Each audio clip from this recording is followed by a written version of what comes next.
Phase Hero, December 17th episode. If you're listening in podcast form, it's December 18th or later. I'm BD, joined tonight, if you're watching live, by Jenna Anderson. Hey, everybody. We got Aaron Pareem. What's going on, BD? Oh, not a whole lot. We got Jamie Drack. Hey, everybody. Hello. Happy last live Phase Hero of 2025. Our next two episodes that we'll have, all four of us, will be pre-recorded. They will have the 2025 rankings episode, which we'll release next week. And then 2026 hype rankings, which we'll release on New Year's Eve. Still some big interviews coming. The Michael Rooker interview, I had a few people ask me where it was. I'm just figuring out the best release strategy, so I didn't release it yet. Might hold some stuff till next year because this weekend there's a lot coming with SpongeBob and Avatar. So just stay tuned to the channel for updates and for all those interviews. Appreciate you guys who pay attention close enough to even say, hey, that Michael Rooker interview is supposed to be out there, right? I did say it was going to be.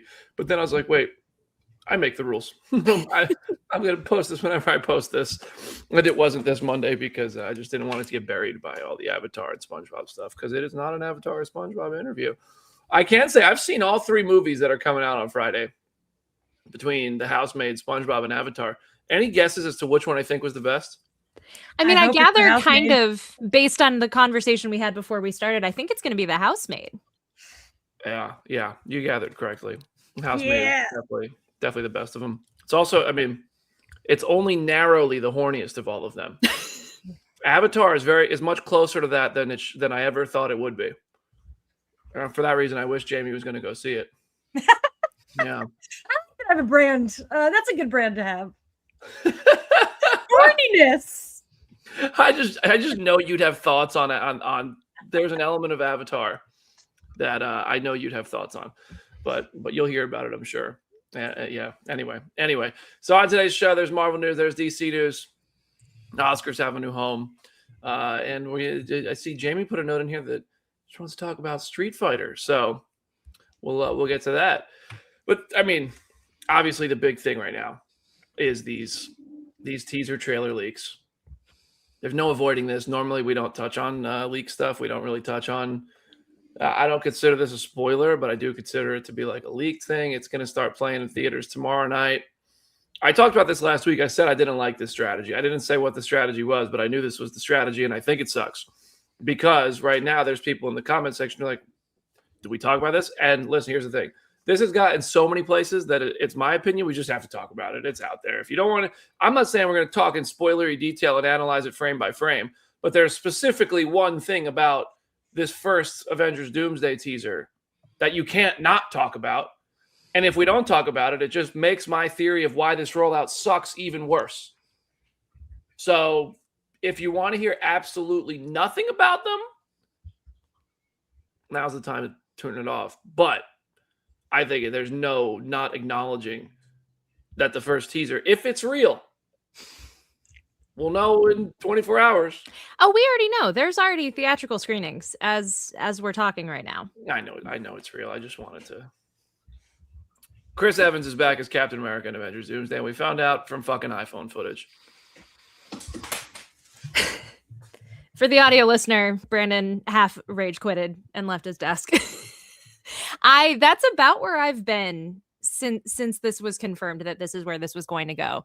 And I hate it on so many levels, but I especially hate it from the AI of it all. I feel like this is just feeding the beast of the AI slop and of making trailers and screenshots and whatever, and thinking that that is an okay way to engage with this art on this scale. And like the amount of times that I have seen footage or screenshots or something tied to this, and I've gaslit myself into thinking, is that AI or is that real?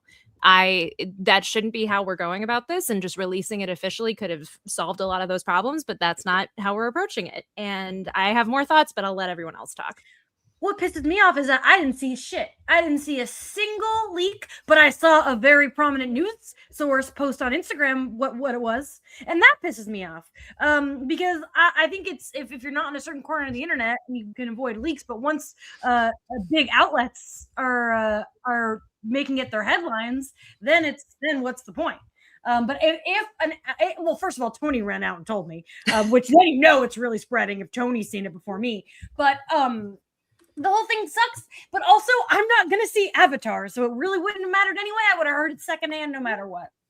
Also, there is like a very slim reality in which people are going to pay for 4 viewings of Avatar across 4 weeks. Like we've said on this show ad nauseum, it's one of the talking points on the show of like how expensive movie tickets are. And if you are as diehard of a Marvel fan to want to see these teasers in the way that they are intended in IMAX, you might not even be able to because they're most likely going to leak online before you could even go to that screening for that specific teaser. And B, you're now spending $40 to $50 to $60 to go see the same 3.5 hour long movie 4 times. And the thing that frustrates me the most about it is if you are a normal person in the target audience who barely knows this movie exists, who maybe vaguely remembers that Downey was cast as Doom, doesn't even really know who Doom is, and you need to be sold on this movie, which is what the marketing campaign should do, putting these teasers in between a massive amount of other trailers that have more memorable imagery and other stuff going on, and a 3.5 hour long movie that has so much other stuff going on, you are not going to walk out of that showing and remember anything from these teasers. So it just feels like it's just not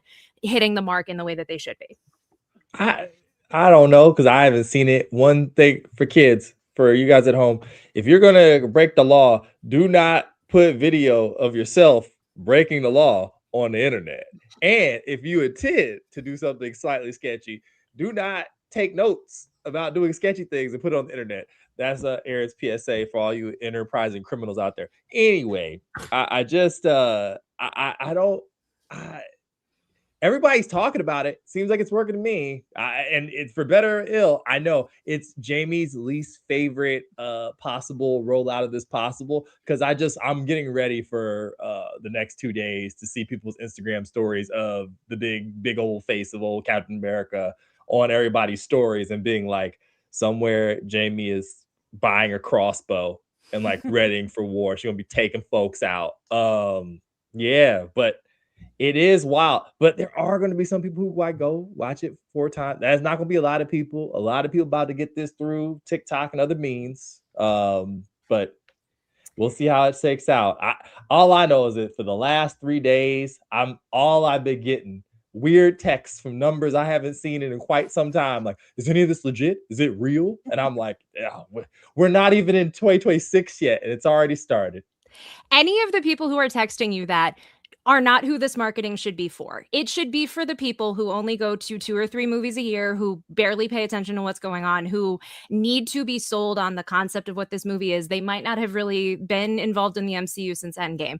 And none of this marketing campaign and the talking that we are doing about it online is really going to help those people. A trailer being put online and running on Good Morning America and being available easily for people to be able to watch officially would have gotten 1 billion views in the first day and would have had so much hype around it. And you could have showed it to your grandma. You could have showed it to these people who have checked out for a really long time. This whole strategy of leaks existing, footage existing, and pretending that it's not is not really the way to do that.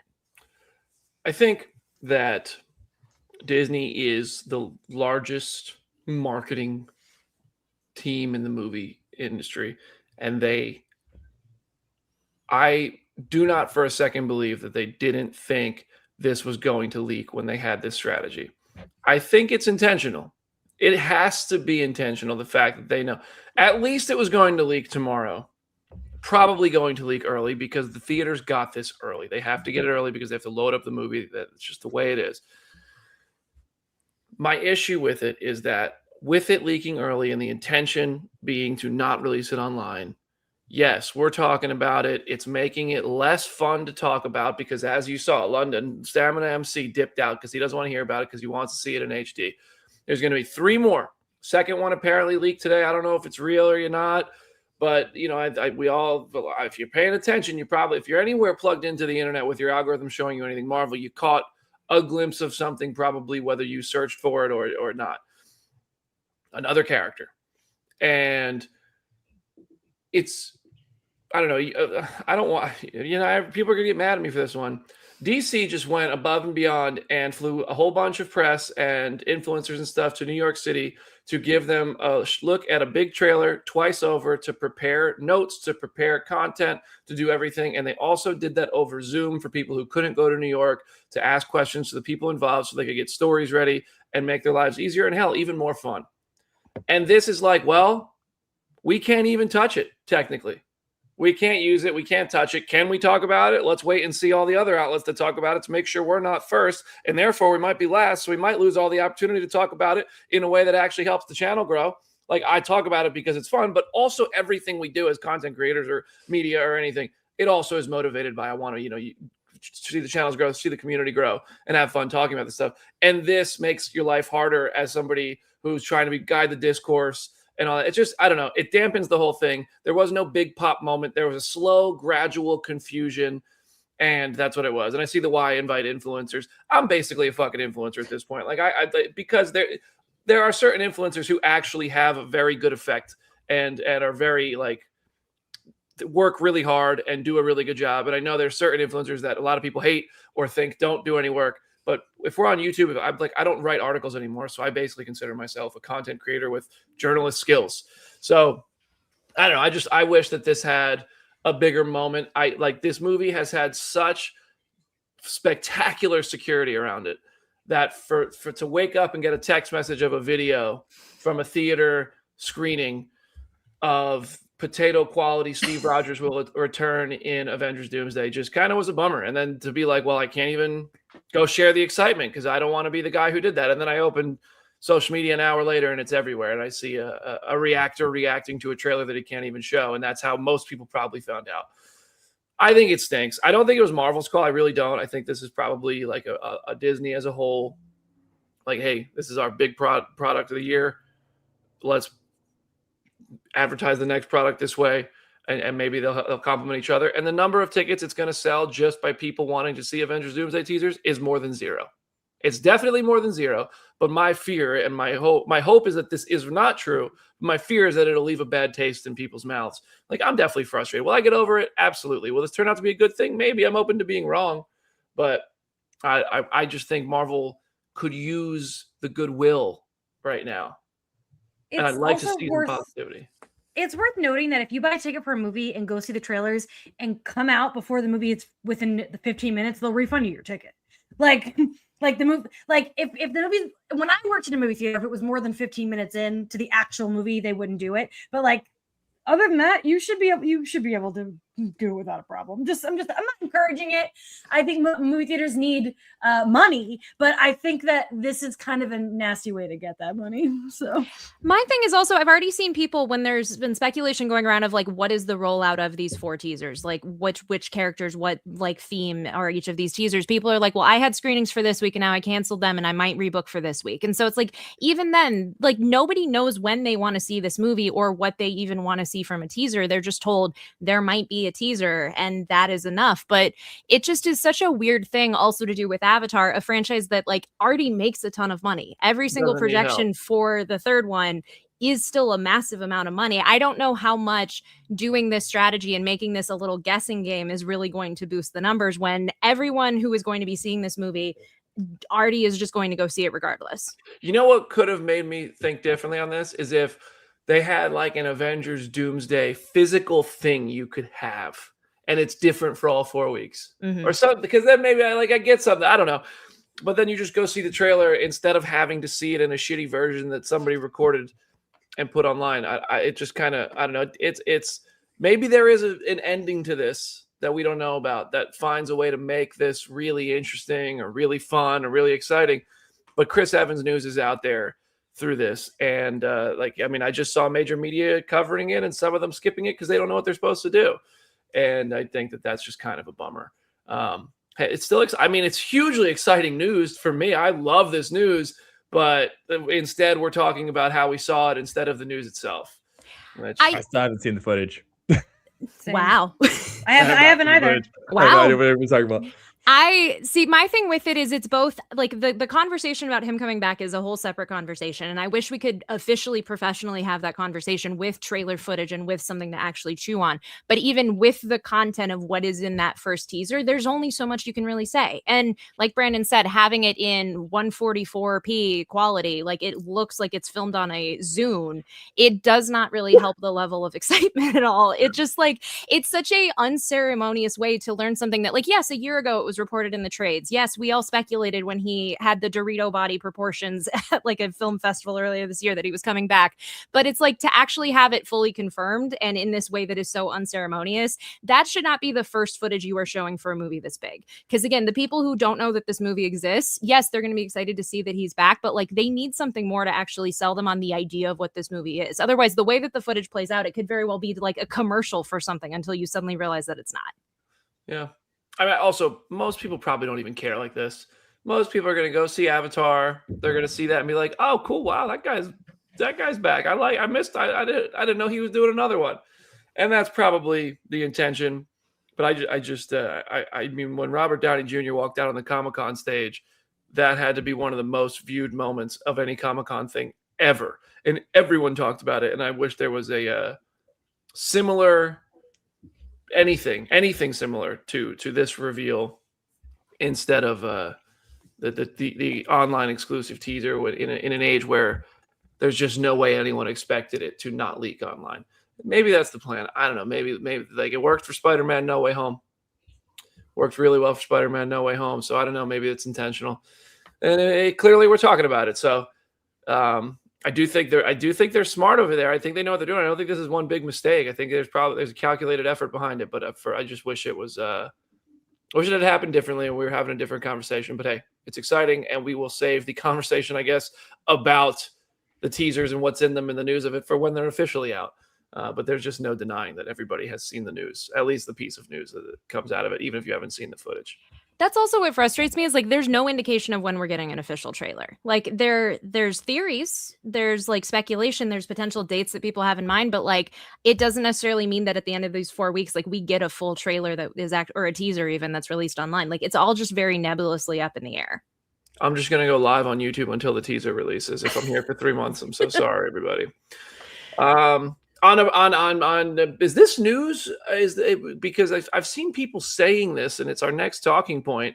I thought this was known. Wonder Man is dropping all 8 episodes on January 27th. Was it not known that all 8 were coming out? It was not known. Oh yeah, no, it's an all eight episodes on the same day, January 27th. I hate it. I hate it.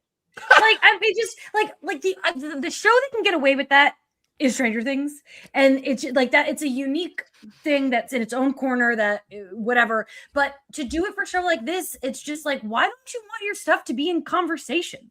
Like, why don't you want people to talk about it for 8 weeks? And also, it's just like dropping something for 8 episodes to me feels like homework, whereas like dropping it weekly is exciting. Like I'm right now, my whole life is revolving around waiting for the next heated rivalry to come out. Like that's an exciting thing that I wish Marvel was giving to us. I agree. I would even settle for the Ironheart like 2-week binge. Yeah. Like I didn't even like that, but that would at least be better than this. Whereas it's like 8 episodes, I'm going to assume they're half an hour-ish, give or take. Like that is now an entire like half-day commitment to watch the show. And I know the second that we all wake up the morning of that release, if we haven't already seen screeners, everything's going to be spoiled. So it's like, it's a no-win scenario. Like you said, the conversation around the show is going to fizzle out so quickly. And that is a bummer because I'm very excited for the show. I'm very excited for everybody to see the show. All of that is said, and I would say to the people who showed up for Agatha, to the people who showed up for Ironheart, the mission is the mission. The mission is the mission. Go ahead and get them numbers up because we are in an age where if there is not strong support for things, they go away. I'm sure everybody's seen. Was it the THR article or was it Forbes this week about what percentages of what gets made and by who? You got multiple TV execs on the internet telling you that if you don't post about it, if you don't stream it, if you don't do whatever, it goes away. So if you're upset, we gotta go ahead and remedy that by watching the show. I'm expecting it to be fun. I know that my co-hosts have really enjoyed this Inside the Actor Studio meta crazy Shout out promo Straw Hat scale Goofy, for this MCU thing. canon, my So boys in the hopefully that MCU. stuff continues too. Yeah. Part of me wishes they would take the marketing even further of like Simon Williams, like Yaya as Simon Williams should be on Jimmy Kimmel. He should be on every like Disney TV opportunity possible. They should be treating him as if he is a real human being actor and not just Yaya playing him. Like they did that at the Fantastic Four premiere and I was like, that's genius. Keep doing that. And that has not happened since. And I kind of hate that because that would be such a fun way to sell the show with a character who a lot of people don't even know yet. Maybe they will. Who knows? I mean, January is when this is all going to pick up. The marketing window for the TV shows has clearly gotten very small. They don't do these multiple months of teasers and trailers and stuff. I think it's all in that last 30 days is when we saw Daredevil, Ironheart. It just kept getting smaller. So, and I think as we get into January, we'll see more Wonder Man promo. But it's also, who knows? It might end up being in competition with Avengers Doomsday. Avatar teaser movie, Avengers Doomsday. It's coming out in January. Who knows? But I think Yaya and Ben Kingsley have such a phenomenal energy when you watch them do press, when you watch them talk about this show, that I think they're going to be. I hope they get rolled out everywhere, and this show gets promoted into oblivion, and people turn up to watch all 8 episodes. Even if you don't do a one sitting thing. I'm a terrible binger. I don't like binge dumps. I'm with Jamie. I like. It feels like it sucks. Feel like homework if you put them all out at once. But I'm excited. I'm excited for people to see this and be able to talk about it. I'm on the DC side. Supergirl trailer's out. Isn't it nice to have an actual trailer that we can watch and rewatch online legally? I want to say this before we share reactions to the Supergirl trailer. Who here of all of us has read Supergirl Woman of Tomorrow? 80 million years ago, but yes. Okay. So for viewers, Jamie, you haven't read it. Aaron has, Jen has, I have. So I want to get Jamie's opinion first because I don't know if you're going to fall into this. I feel like we're all probably going to end up having liked this trailer, but the people I'm seeing complain about the trailer, I feel like are people who haven't read the comic. And I have a specific reason for that. So I'm curious what your thoughts are, if you align with that. Are you talking about nerds who don't like that she drinks? I see people saying the negativity that I've seen is like, and I know enough about the comic. I know about the comic. I know what it's about. I thought it looked amazing. And I said this before, like I couldn't get through the Supergirl show. I'm not interested in a Supergirl who's, like Superman. I like what's ever going on with this movie, but I've read some comics featuring Supergirl, but I haven't read a lot. So I will read it before the movie. I'll tell you that. It's on the agenda.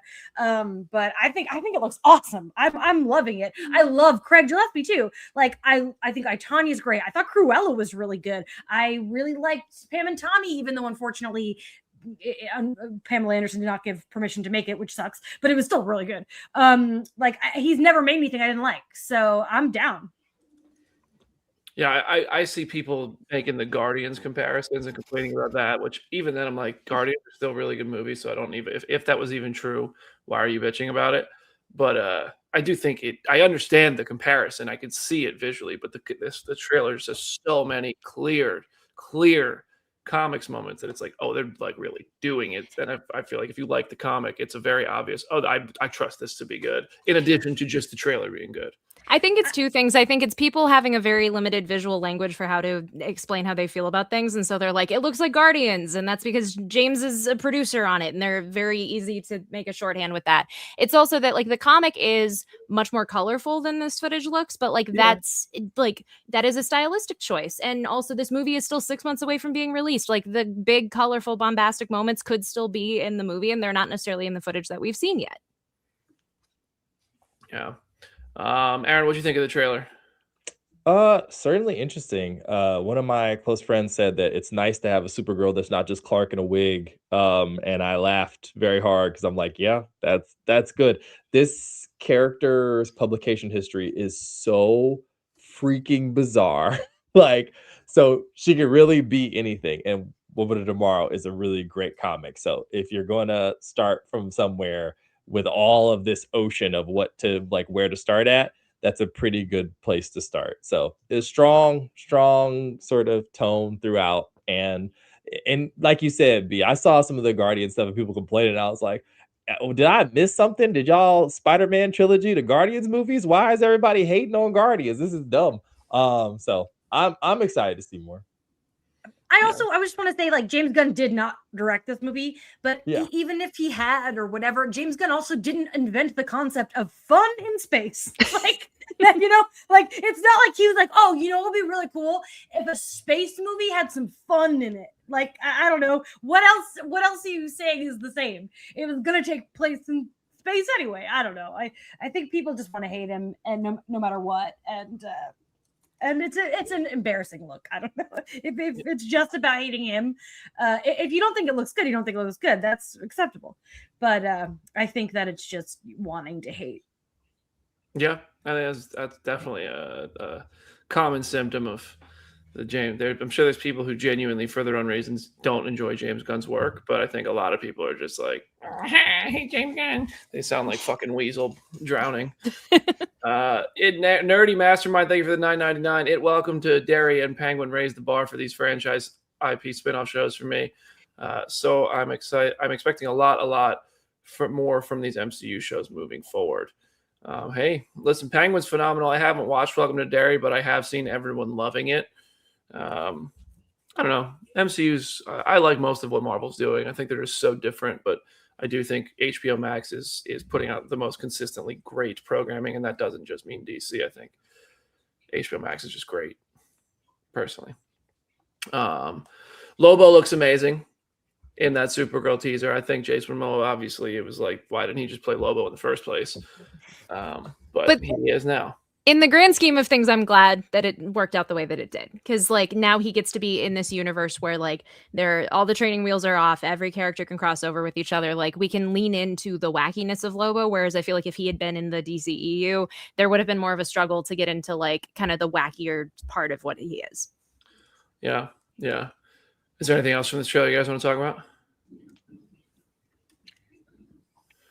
I mean, I have my 20-minute video about it on my channel, so that's why I was like, anything else anyone else wants to say? Go read some comics. Go subscribe. Go watch Jenna's video about it. I haven't had a chance to watch that yet. Lanterns dropped some footage in the 2026 HBO Max sizzle reel. It's very limited footage. It's very True Detective looking visually, but then again, maybe I have that limited palette Jenna was mentioning. I could be guilty of it. Very, very possible. But I saw Jenna, I think I saw you tweet about it. So you already think this is like perfect just based on the 16 seconds of footage we got. Oh, it's like 12-ish seconds, which I also have an entire video about. I told myself, I'm like, I'm not going to make a video about 12 seconds. And like the way that HBO teased the rollout of the day, I thought that we might get a full trailer. We didn't. We just got a little video message from Aaron Pierre and then the same 12 seconds. And then I was like, screw it. I mean, I'm going to make a video about these 12 seconds. The scene between Hal and John in the car is so quintessentially Hal Jordan. He is a brash idiot who insists that everything is going to go right and who would absolutely fall out of a moving car and put his protege in danger like that. Like within that short amount of time, I was like, this is so exactly who this character needs to be. Like Kyle Chandler. I saw the vision when he was cast. I was like, yeah, I can imagine a Kyle Chandler from 20, 30 years ago looking like Hal Jordan in his prime. And I think the characterization that they have for him already is there. And he's said maybe 2 lines of dialogue so far. I expected that HBO Max thing that said .mov on the tweet to be that trailer, and so I was interviewing Maria Gabriela de Faria, who plays the engineer in Superman, and right when we were about to start was right when the time that thing said for Lanterns, and I was like, oh, actually, let's do a Lanterns reaction together, and then sure enough, it was 12 seconds of footage, and we just were like, oh, that's it. So I didn't even end up posting it. But I thought I wanted a full trailer. I personally didn't get too much out of that footage. I was like, okay, Cool. Looks sweet. Looks pretty damn cool. Looks gritty. Given how quickly it was put out in relation to the Supergirl trailer, like this was more than enough. Like I didn't think we were going to get footage for Lanterns until like a week or two later, or if even at all in this HBO teaser. So the fact that we got anything and it gives us like a taste of what the show is, I'm very happy with that. Yeah, I mean, I'm not sitting here saying like, oh, I'm mad about it. I just thought, cool, looks sweet, looks true detective-y, sort of what I expected. There was a couple news stories debunked over the weekend though. Yeah, so one of them is James Gunn took to Threads and he confirmed that Dave Bautista is not the frontrunner to play Brainiac, which was heavily rumored among the Bebop Boopbop community over the past week or so. So on Threads, he said, "Oh boy, let's forget a moment. I've never said Brainiac was in the movie. I freaking love Dave Bautista and I have many ideas for who he could play in the DCU, but he and I have never discussed a role in Man of Tomorrow, nor have we discussed it amongst ourselves at DC. In addition, truly none of the names from the 6 or 7 I've seen rumored for a role have auditioned or been discussed at all. In general, I'm just letting the silly rumors go, and this is certainly not the silliest I've heard recently, but Dave is a friend, and that makes it more irritating. By the way, I'm not blaming the poster here. I imagine this is coming from other places." I think it's just a matter of time until Dave Bautista's obviously in the DCU. I kind of saw that Brainiac stuff pick up so much that I was like, maybe this is true because so many people are saying it, but none of them are places that I'm like, oh, this is a place that makes me believe it. It was surely the amount of places that I saw it coming from that made me go, I don't know though. But yeah, that's why I like that James gets out there and says, no. I love the fact. Oh, go ahead, Jamie. Oh, I was saying it's unfortunate that we're living in a time where you can like just make a bunch of guesses online and then they gain traction. And then in the chat, sometimes things are right. And then you can be like, I knew. And it's like, you took a guess. And it's like John Goodman in 10 Cloverfield Lane. Like sometimes crazy people are right. That doesn't mean that you should listen to them all the time. I just love not knowing. Like there were so many casting rumors around Brainiac and I kind of was like, it still feels so early. We will just wait and see. And like, that seems to be the way to go here. Like any of the rumors that have been floating out there, any of the names that have been discussed, like we don't know yet. I bet we Big couple weeks for Bautista. I don't know what's going on. What's in the water? I don't know why Dave, like Chalamet doing his entrance, talking to Cody on the podcast, and then all this. I was like, what's going on? Also, I haven't seen Marty yet. I would love to know. I bet the Brainiac reveal isn't potato quality from an Australian movie theater. No. C Black, I trust Kevin Feige with the rollout for Doomsday while I make a joke about it. Thank you for the $1.99, C Black. Listen, we maybe I just got to have more. We all got to have more faith. Hopefully the Doomsday stuff wraps up and pays off nicely. I think there's a difference between having faith and bringing criticism when it is warranted, or like, I don't know, not just blindly going along with everything. I think we're allowed to say that we have feelings about this, but again, we don't know what this is going to look like 3-4 weeks from now, much less months from now. And you know, I hate to compare them to villains, but you know, Feige's like the Vader, and Bob Iger is like the Emperor. You know, like Feige, like to say you have faith in Feige is great, but he's not the end all be all of these marketing decisions. Particularly, like creatively, sure, but like marketing, it's not all him. You know? Yeah, no, I really don't think this was a Marvel call, personally. Yeah, I really don't. But when you said Feige's Vader, I was like, hold on a second, where is this going? I got where she was going. I understood the vision. Brad Pitt. This was another crazy big rumor. Another Bebop Boopbop rumor. Was gonna, I don't know. I didn't see where it started at all, but the internet claimed that Brad Pitt was going to be in the Batman Part 2, and I was like, holy shit. I just saw it so often in my feed that I was like, I think that must be true, because also it was right after Scarlett Johansson. So I was like, wow, that's 2 massive castings for the Batman Part 2. CHR's Heat Vision newsletter said not true. Not true. Brad Pitt is not in the Batman Part 2. So Bebop Boopbop thwarted again. If not for you meddling journalists. I just look forward to the day that Matt Reeves can start tweeting GIFs of people who are in this movie confirmed, and it's not just reported in the trades. But yeah, like this was one of those things that, like you said, it came out of nowhere and was so all over the place. I was like, maybe there is something to this, but nope, not the case. I would have liked to see it. Not gonna lie. The Oscars are moving to YouTube in 2029. Smart move. Obvious decision. believe it or not, this doesn't bother me. I'm sure you expected me to have issues. I with didn't think this. it would bother you. You know, here's my thing about the Oscars. They need to do something different because like every year the numbers are bad, the reactions aren't very good. And let me tell you, for the last like I don't know decade, it's been a pain in the ass to watch the Oscars because people our age do not have cable anymore. People like, it's true. Every single year I have to text my aunt, get her Comcast or Verizon login or whatever, go on. It's like I have to spend 20 minutes on the phone with my aunt to watch the Oscars every year, and it's annoying. Now, my fear of YouTube is that it's gonna like not work. It's gonna crash. But I do think that everyone in the whole world can watch it. That's pretty cool. Maybe it'll help the numbers. I hope that they don't pander to like, you know what I mean, to it in any way. I don't know. We'll see. I'm keeping an open mind. It'll be easier to watch at least. If Faye's Hero can get through entire episodes without crashing, YouTube can support anything. I will say to your point of like they do need to try to fix things. Keep Conan as a host though, because he is delightful. Like that is the one choice they've made lately that I'm like just keep sticking with that. But yeah, if it's accessibility and more people can see it and like easily, like I'm all for that. The comment sections, the live comment sections are going to be insane. Mm-hmm. That's going to be so entertaining. That's going to be pure entertainment. My God. I mean, I'm sure there'll be shitty things in there too, but for the most part, I think it'll just be funny to watch people comment along in real time with the Oscars. That's going to be funny. This is just where it's going. Like, I mean, I heard on the radio today, I was driving my rental car back to Burbank Airport. I had the radio on and I heard the radio host talking. Yes, I was listening to the radio, not Bluetooth. I know. I'm a fucking dinosaur. But they were saying that Meta is launching an Instagram Reels app for TVs so people can watch Reels on their TV. And so it's just, this is just how people consume things. It's these apps, these different, especially short form content with Reels, which just fries brains. And I wish we weren't really, I mean, myself included. I watch a ton. I'm glad I don't know the number of Reels I watch in a day. But I mean, this is just, it's YouTube, it's Instagram, it's TikTok, it's Facebook, it's Twitter. It's where people consume their content from. And then it's Netflix and whatever app you have on your TV. So I think YouTube is the obvious choice to make this easy to watch the Oscars. And I bet 2029 is the most watched Oscars in a very long time as a result of this. So whatever. This year was the first year on record where YouTube outweighed broadcast or cable TV in living rooms in America since we started tracking. So, who the fuck has cable? I still do. Boomers. Okay, all right. Boomers and Jenna.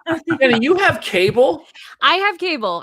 You have a cable box. We had a like very old cable box that started dying and we had to replace it around like April or May. And so we now have like the digital equivalent of it. But yeah, we still have cable. First of all, you had a cable box that was dying and you got a new one. So you kept cable. We had to literally we went into the store and they were like, we do not even sell that box or like replace that anymore as an option. Here is the most upgraded thing that we have. That is a cable package and like a USB stick that you put in your TV that gives you cable. We watch football. We watch Survivor. We like record a bunch of stuff on like movies on cable. So like we have reasons to have it. How much you pay a month for cable? I don't know off the top of my head. It's included in the internet plan. Like it's a decent amount. Like it's a reasonable amount of money. Because I have YouTube TV, which is essentially cable, but it's like it's getting expensive though, and I want to cancel that shit because I don't watch it. My mom watches it way more than I do. We looked into YouTube TV, and it was honestly cheaper to like keep doing what we were doing. So I get it. Yeah, it's really YouTube TV for me is just sports, and now they're all on apps too. So it's like, well, what the hell do I have this for? Definitely not getting cable though. I can't. That's funny. I did not expect you guys to have cable up there in Chi-Town. I thought you guys were hip. I didn't know. You have mothballs in the corner too. That's the bourbon life, BD. That's living right outside of Chicago. That's when you have cable. More people have cable here than you would expect. Oh wow. Yeah, well, there's one more person on this show than I would have expected. So Illinois has already exceeded my. I just listen. We're out of things to talk about. I had to stretch this out. Street Fighter dropped its trailer, and apparently Jamie's the one who has thoughts on this one.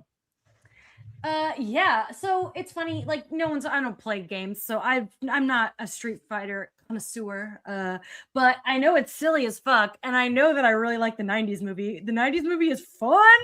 I love JCVD, Raul Julia. I think, and I watched that trailer and I said, that looks fun. That looks like some goofy ass shit. Is it going to be good? No. Is it going to be entertaining? I don't know. I think it looks pretty good, but this is coming from someone whose Street Fighter knowledge does come from the 1994 film. But I watched that trailer and I said, I'm in. I'm having a good time with this. So, take with that what you will. I like silly stuff. I'm so glad you put this on the rundown because I honestly agree. Like, I watched the Game Awards where they debuted this trailer, which also to the testament of what we were saying about the Oscars on YouTube, like the Game Awards run on YouTube every year very successfully. So like that is a sign that they could probably pull off the Oscars. But they brought out the cast for this movie and like I had forgotten just how many people are in this movie and like what combination of like, why is Eric Andre here with like 5 wrestlers and like David Dastmalchian and Jason Momoa? Like it sounds so deranged, but the movie looks fun. The costumes look good. I know Cody Rhodes' hair is a whole separate conversation, but like the costumes look accurate to what I would expect. I don't know the game lore either. I do love the 90s movie, so I will be there. Like it does look like fun. I'm there for Cody and Roman. I mean, obviously. Yep. I'm in. I'm there. I'm there. Cody Roman 3. Let's go. But I saw the Game Award that I saw the comedian Andrew Schultz, who's also one of the like this cast is insanely like they all look so different from each other in this Street Fighter thing. Like there is no stereotype of what somebody who fights looks like in this world, especially. But this Andrew Schultz guy's like a small guy with a mustache, and he made a joke at the Game Awards, and he was saying something like the whole cast out there. I mean, all 100 people from Street Fighter were on the stage. And he said something like, we're all here because we love you. And, there's another cast of another fighting movie that loves you guys too. Bring out the cast of Mortal Kombat 2. And everybody starts cheering. And he's like, I'm just kidding. They're not here. They don't love you. They just love money. We love money and you. And I thought it was a funny joke. I was like, hold on. That's kind of, whatever. That's a good little quip to generate hype for both movies. Nobody's not going to go see Mortal Kombat 2 because Street Fighter made a joke about them. And nobody's not going to go see Street Fighter if Mortal Kombat 2 pops a joke back at them now. I think it makes awareness for both movies. But then I tweeted that because I saw a lot of people saying it was a bad joke. And then apparently Andrew Schultz sucks is what I learned. I don't know. That's what people replied to in my tweets. A funny thing I don't even know who the guy is. So one of my freelance jobs assigned me a story about this specific topic, and my editor makes my life easy and just includes a bunch of tweets. So like, here's some tweets about it, and included BD's tweet about it. and like I also didn't know who Andrew Schultz was, and because I had to write this article, I learned that he is in fact a bad person. So but it was like he said some things like not a good guy, like in comedy specials or like on like podcasts and stuff, like just some things that were like not good. Okay, but I agree with BD that Mortal Kombat and Street Fighter are ripe for fighting. For certain beats. Like I do agree with that, but I think that maybe this specific person who started the beef is just very unlikable. So I understand why they would push back. But even the producer of Mortal Kombat 2 was like said something like, I don't swing low or something like that. I made that up, but it's something in the vein of that. And I'm like, I don't know. I think that you could have fun against these two movies, but unfortunately, that guy kind of sucks. Yeah. Also, like the character he's like cast as, like all the casting for this movie, for those of you who haven't seen it, which is go watch the trailer, it's nuts. There's like just stunt cast palooza. Like Roman is like Akuma, and freaking Cody Rhodes is Guile with freaking the hair, biblically accurate, insane Johnny Bravo hair. Johnny Bravo hair, right? Exactly.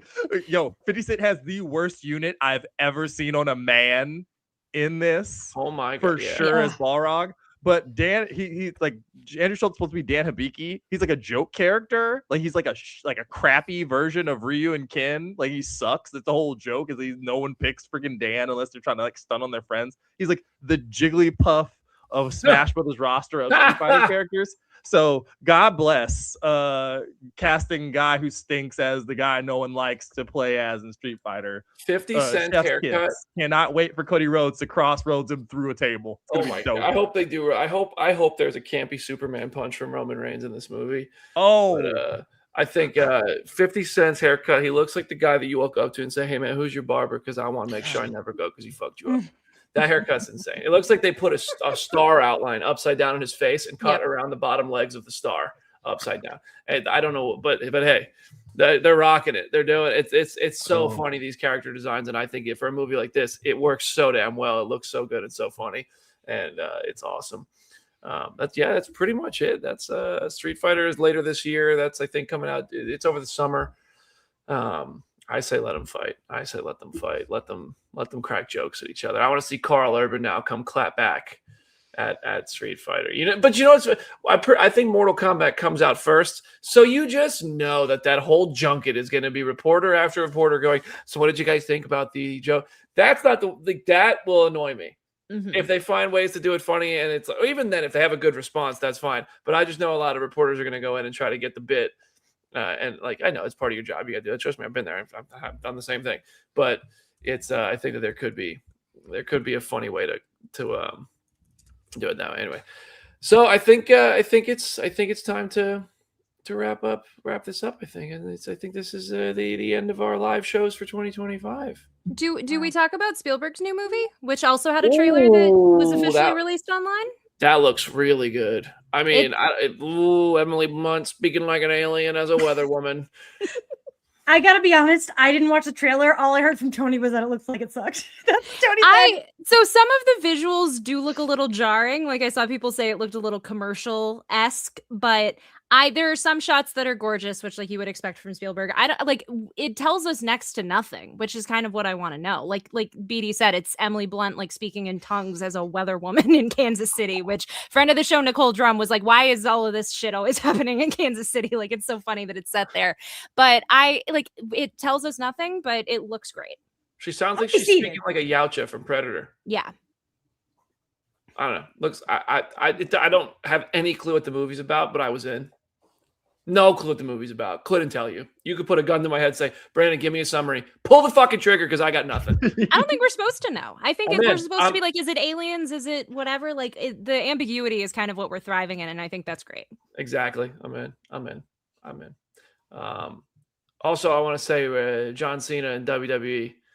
I did not enjoy that show. I also had to write about that and was also linked to one of BD's tweets. Oh my God. Okay, Aaron, we haven't talked about this. I got to assume you watched Saturday night's main event, or at least seen his match. Absolutely. Of course. I watched the internet melt down over the ending and everything else about the show. Brandon, what happened? Here's the thing. I know we're getting worked. I know John Cena had to lose that match. And when I saw all the entrants in the Last Time Is Now tournament and Gunther was on there, I would have told you. I wish I put this out there that Cena is going to tap out to Gunther. That is the story. That is how it ends. That is what Cena would want. That is business. That is how you make a monster heel beyond this moment, and you use Cena's moment to make a bigger wrestler. But the rest of the year in WWE has been trash. If the rest of the year wasn't trash, I would have been okay with this show not being great and Cena's match feeling so underwhelming and anticlimactic, his final match. But the rest of the year did suck. And I was like, damn, this is a bummer. Maybe this is why Mick Foley walked away. We know why he walked away, and it has nothing to do with that. Even I know. Just need to say that on the record. I didn't know who that man was until I saw that he walked away. We got work though, B. They booed Gunther out the building on Monday. No, like, he could 100%. not talk. It was nuts. Like, they really people were really still pissed off. Like, I knew that was gonna happen though, because as soon as they said like he's gonna tap out, I'm like, well, people ain't gonna like that. Like, first of all, for Jamie and Jenna, like, the tickets to get into that show were like thousands of dollars. I believe it. Like, Disney World vacation for one night to go to Washington, D.C. and watch John Cena tap out and then throw like soda at Triple H. So I was like, well, it's not going to go that well. I actually liked Hendry's little spot and the Sol Ruka match was cool. But yeah, as soon as we got into it and people were like, don't give up, I'm like, uh-oh. this is gonna get bad. This is gonna get real bad. I think I had more interest and like felt better afterwards when like, of course, every single person in the back comes out to go, oh, thank you so much. And like Cody and Punk putting the belts on him and stuff, and him not wanting to touch it like a superstitious person. He's like, I didn't win these. I don't want to do that. And they're like, go around the ring and take a bow. WWE was like, give us our damn photos. Yeah. You pose with those belts, you son of a bitch. Like legit, he looks so uncomfortable. It's that's what I'm talking about. Poke through. That's what I mean. I just feel like Cena got the ending he was supposed to get, both as the character and the human being who wants to do right by the business. That is the right call for the business, and I understand that.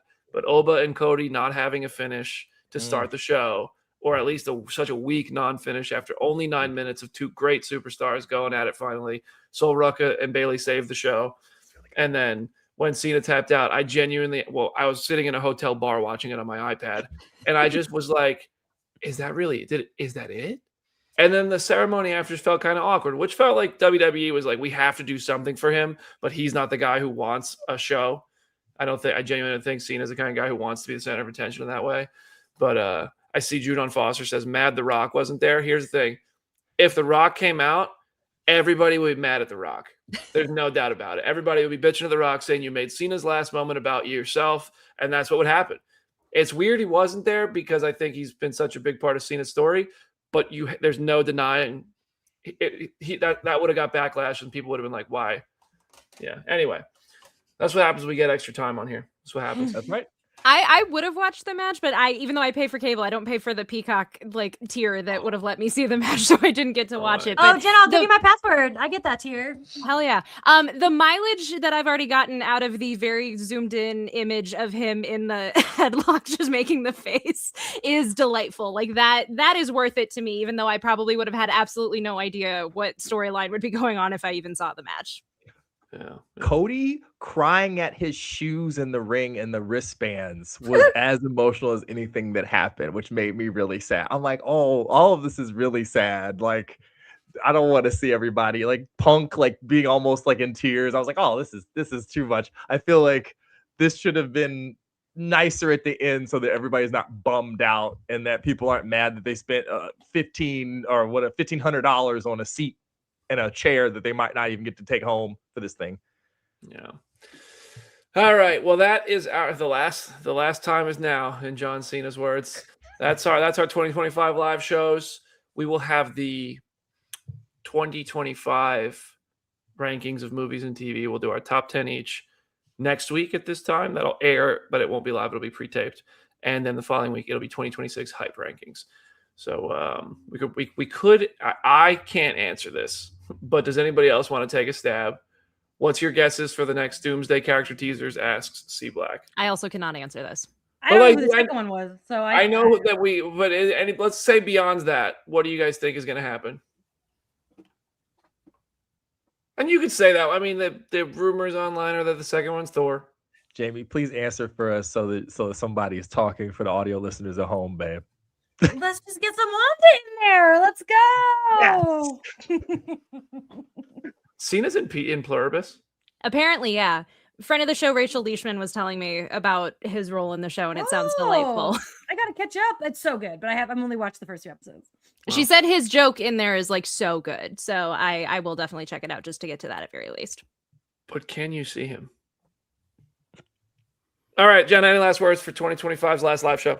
Thank you all so much for joining us on this crazy year. It's at Hey It's Jenna Lynn on social media. And as always, go read some comics and go subscribe to my YouTube channel, which is at Go Read Some Comics. I am working on a video right now that talks about a lot of the trailer rollout nonsense that we've been talking about in this show, but also talks about so much more beyond that. So definitely be subscribed so you can check that out. All right, Aaron, what you got? It's at How to Watch Free TV.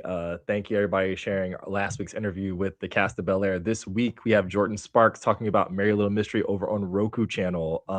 I also want to shout out my castmates here, my friends here.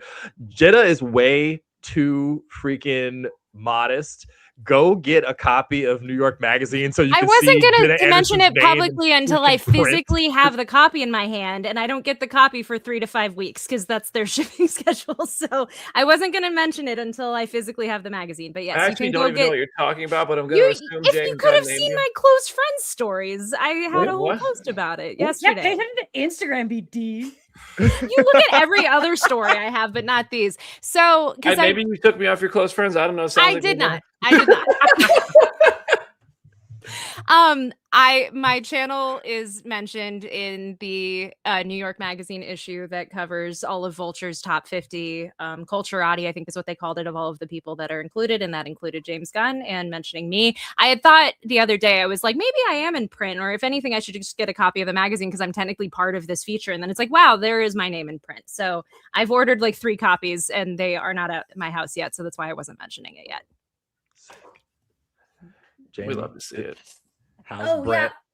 Lido Pod, follow Lido Pod on January, February on Patreon. We're going through Agent Carter season 2, which is kind of relevant to the Steve Rogers stuff, I guess, in a way. I hate to end the year on like a really bummer note, but I do want to acknowledge Rob Reiner and the impact that he had for over 50 years in this business. And the loss of him is tragic on so many levels. And I imagine that most of our audience have seen his best films because they are some of the greatest films ever made. They're not deep cuts. When Harry Met Sally is one of my top 5 favorite movies of all time. But I do want to encourage you, if you really want to go deep, I feel like our audience probably is not super familiar based on age on All in the Family. And I'm sure that Aaron can tell you where you can watch it for free. I believe it's on Tubi. It's one of the most progressive things that's ever been put on television. And I think that sometimes now people are like, it's about an old racist guy, which is true. But Rob Reiner's whole character on that show is about being the voice of counterculture in the 70s and about trying to teach somebody about like not sticking to these ideals that are wrong and racist and bigotry. And it's I watched the pilot the other day for the first time in a long time, and it's fascinating and it's funny, and it's worth watching. And so before I get emotional about this whole business, I want to thank you all again for being with us this whole year. It was a weird year, but I had fun with you 3. So that's what matters. And appreciate all you listeners. And I'm excited for these hype rankings. It'll be fun. It'll be chaotic. You know what movie comes to mind for me first when I think of Rob Reiner? And this is probably not the movie that should come to mind first, but for me it is.